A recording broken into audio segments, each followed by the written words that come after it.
Hello again. Here we are with another transition tip.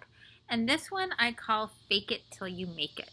And for all of us as parents, we often have first day of school anxiety. I'm having it for my kids who are much older, but their first day is going to be alike. And as I mentioned earlier, our kids take their cues from us.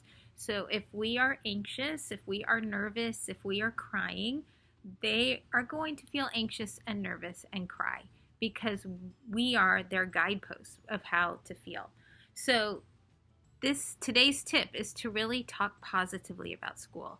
Several days ahead of time, talking about coming to the J and meeting your teachers and hearing stories and playing with blocks and going on the playground, and tell the story of your transition of what it's going to be like. So this is what I want you to think about. I want you to think about what your transition routine will be in the morning. And everybody's will be different depending on what time you drop off and who's dropping off and things like that.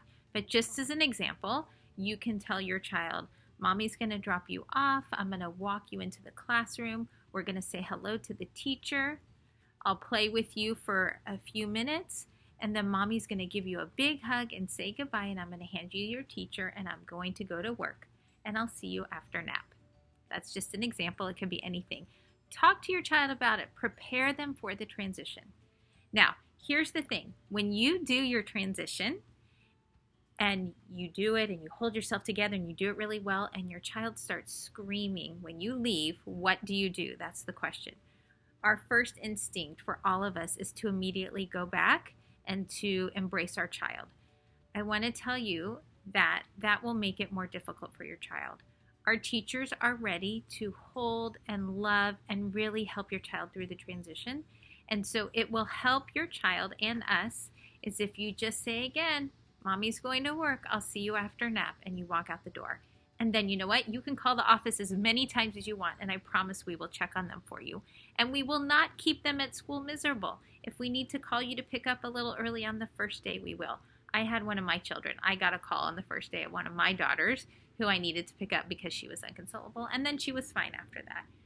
So think about what you want your transition to be. Think about it ahead of time. Start talking to your child about it. Our teachers are ready to help you. That's what they're there for. So you can always hand off your child to a teacher. And one other thing, never sneak out. Don't plan on sneaking out, like thinking your child's occupied and go, because that is really hard. They need to see you go. They need to get used to the transition and saying the goodbye. And like I said, we will always check. You can call as many times as you want. So think about your transition. If you want to talk it out with one of us, I'm available. Let us know. All right? I'll see you later. Bye.